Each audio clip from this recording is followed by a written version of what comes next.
BJP की जो core voter है, जो रीढ़ की हड्डी है, वो राजपूत है। आपने विचारधारा की बात की तो विचारधारा जहाँ तक हमने सुना है, देखा है, ऐसा लगता है कि भारतीय जनता पार्टी की और आपकी विचारधारा कहीं ना कहीं थोड़ा झुकाव रखती है। लेकिन 2018 में एक नारा दिया, राजपूत कम्युनिटी में उसका ज़्यादा प्रभाव रहा कि कमल का फूल हमारी भूल।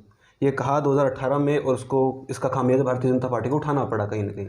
सर 2023 में क्या लगता है, ये वही नारा फिर से कायम रहेगा या फिर अब साथ रहेंगे उनके? क्या कुछ ये है पर्टिकुलर उस टाइम के राजनेताओं के कारण से ये नारा, ये करणी सेना ने नहीं दिया था, किसी और ने नहीं दिया।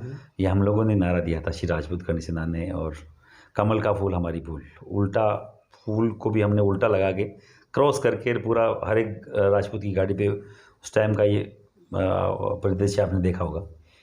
पर वो उस टाइम का सिनेरियो ऐसा था, क्योंकि उस टाइम के राजनेता जो भी थे, उस टाइम के मुख्यमंत्री से लेके पूरी हमारे बिरादरी के भी कई सारे नेता जो समाज के साथ खड़े नहीं हुए, चाहे आनंद पाल इनकाउंटर हो, चाहे यहाँ जयपुर की राजकुमारी दिया कुमारी जी के साथ उनकी प्रॉपर्टी थी राजमहल प्रकरण, उसमें हो, चाहे पद्मावत फिल्म में हो, चाहे जैसलमेर का छतर सिंह इनकाउंटर हो, चाहे एक सामराव प्रकरण था जिसमें घर जला दिए गए राजपूतों के, उसमें हो, उसके अगुआ भी खूब उपचुक नेता रहे। तो ऐसे खूब सारे कांड उस टाइम हुए जब बीजेपी स्टेब्लिश नहीं थी, आज से 44 साल पहले, जब नई पार्टी बनी थी जनसंघ वगैरह को तोड़कर। जनता दल, जनसंघ, ये 2-3 जो अलग अलग मतलब एक विचारधारा की जो पार्टियां थी, उनको सबको मर्ज करके एक पार्टी बनाई गई भारतीय जनता पार्टी। उसको गांव ढाणी में खड़ा करने का काम श्री राजपूत समाज के युवाओं ने किया और बाकायदा लड़े हैं इसके लिए।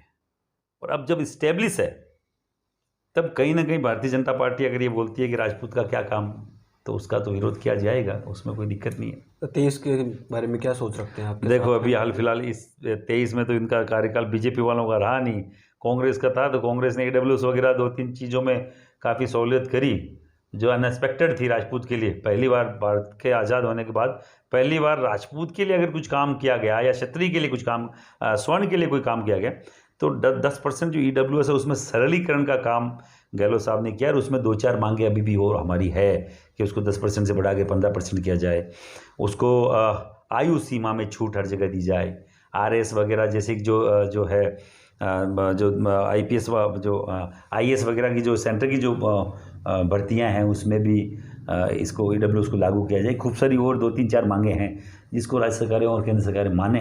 और मैं बोल रहा हूँ पूरे देश में जो राजस्थान का जो मॉडल है EWS का, उसको केंद्र सरकार भी माने। पॉलिटिकल तौर पे मैं अभी करणी सेना के तौर पे मैं आपको बोलना चाह रहा हूँ, मैं किसी भी पॉलिटिकल पार्टी से ना ज़्यादा मित्रता रखता हूँ, ना कोई बैर रखता हूँ। अगर कोई समाज के खिलाफ कोई कदम उठाएगा तो हम उस पार्टी का हम लोग विरोध करते आए हैं, विरोध करेंगे। सर आपने बैर की बात की तो 2018 में एक नारा और मिला था कि मोदी तुझसे वैर नहीं, वसुंधरा तेरी खैर नहीं, और शायद बहुत बड़ा खामियाजा उनको उठाना पड़ा था। सर वसुंधरा जी से अब क्या वो बैर है या फिर अब एक जो हो चुकी? अभी तो वसुंधरा जी को खुद का अभी तो मालूम नहीं है, क्योंकि खुद उनकी पार्टी उनको दरकिनार कर रही कहीं ना कहीं। वसुंधरा ऐसे नहीं है, वसुंधरा जी की लीडर नहीं है। वसुंधरा जी अभी जहाँ तक सिनेरियो समझ में आता है, तो पूरे राजस्थान में बीजेपी में वसुंधरा जी के अलावा कोई अगर चेहरा नज़र आता है तो वो राजपूत समाज का एक बड़ा चेहरा है राजेंद्र राठौड़। अभी नेता प्रतिपक्ष भी उनको बनाया गया है। और वही ये करणी सेना की पिछली बार सभी हमने अपने राजपूत समाज के नेताओं का विरोध किया था, पर वो मुद्दे का विरोध था। और राजेंद्र राठौड़ का कोई कभी विरोध, राजेंद्र जी अभी बड़े लीडर के तौर पे बन के उभरे हैं।